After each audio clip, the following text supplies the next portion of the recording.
This is the best 1/12 scale Willem Dafoe head sculpt for Marvel Legends Grand Goblin of Spider-Man No Way Home movie. Hi and welcome to my channel. This is my first video review ever. I hope you guys enjoy it. Inside the packaging, we got a brown box just like the recent Marvel Legends figure, but this time there is the plastic blister holding the figure and his accessories. We got the glider, a stand base for the glider, footsteps part for the glider, and please be careful when you put it out from the blister because they very tiny and quite hard to get it out from the blister. We got a Green Goblin mask from the first Spiderman movie, a Goblin bomb, and we got the figure itself. First look at the figure, you'll notice how nice the sculpt is. The details are awesome. The paint job is enough to please your eyes. It's pinless, just like SH Figuarts, Mafex, and other Japanese released action figure. Makes it like expensive figure. There are paint details everywhere. It's too bad sometimes Hasbro not treat their figure the same. Sometimes they are pinless, sometimes they don't.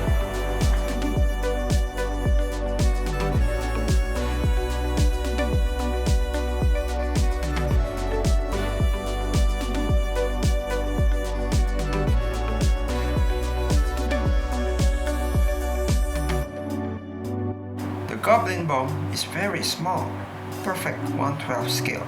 Once you put it in his hand, it won't fall out at all.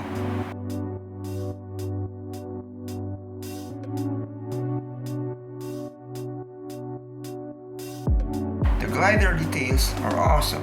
As you can see the sculpt here, it seems like it have 4 joints to move the wings.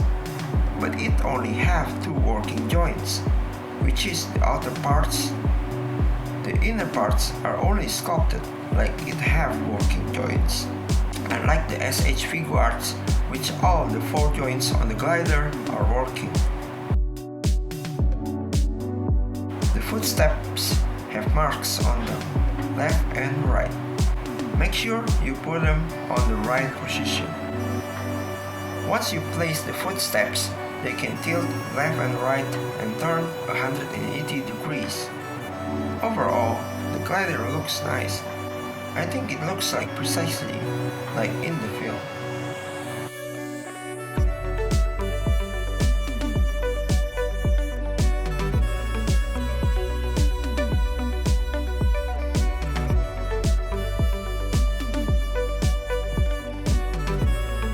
The Green Goblin mask is very nice. It's easy to swap between the head parts. But you can see the skin color on his neck is visible, unlike in the first Spider-Man movie, which his neck is also covered with his suit. It could be awesome if they give extra neck pouch to switch for more accurate looks. The Google and the hood are removable. The tattered clothes are also removable.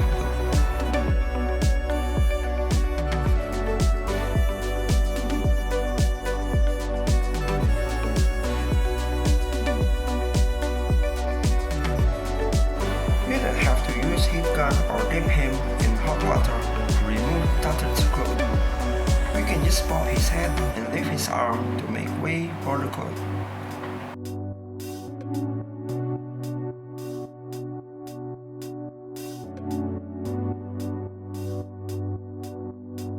The pouch cannot be removed because of the sculpt. Maybe if you dip it in hot water or using heat gun, you can remove it from his body.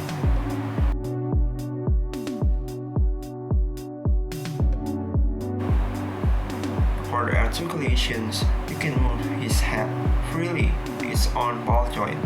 You can give him some attitude, alright.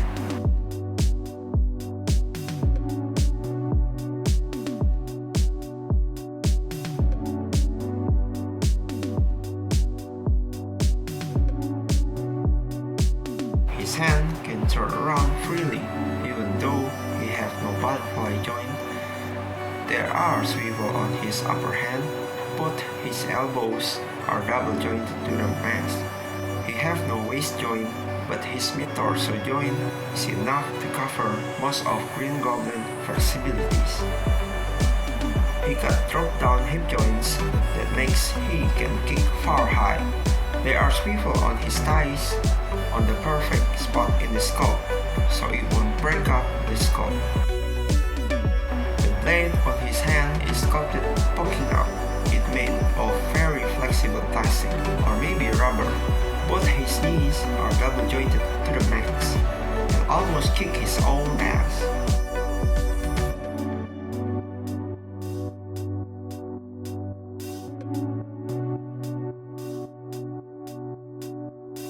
The ankle pivot on his feet were awesome, but extra calves joint would make this figure unbeatable in posing.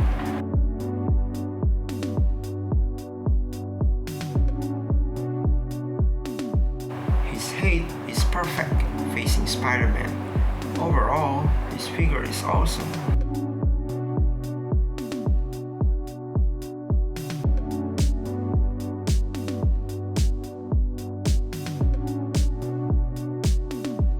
You can pose him on his glider with no effort. Just make sure it balances enough to stand on its own using the glider stand.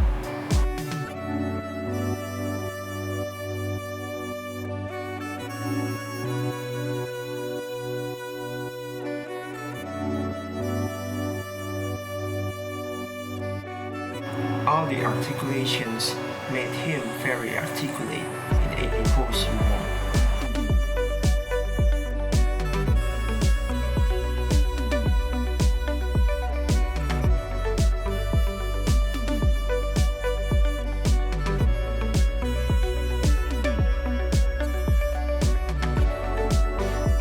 Ante's head is the star of this figure. It really looks like William the Fool. It beat up the SH Figure Arts one, in my honest opinion, which I look online not that great at all.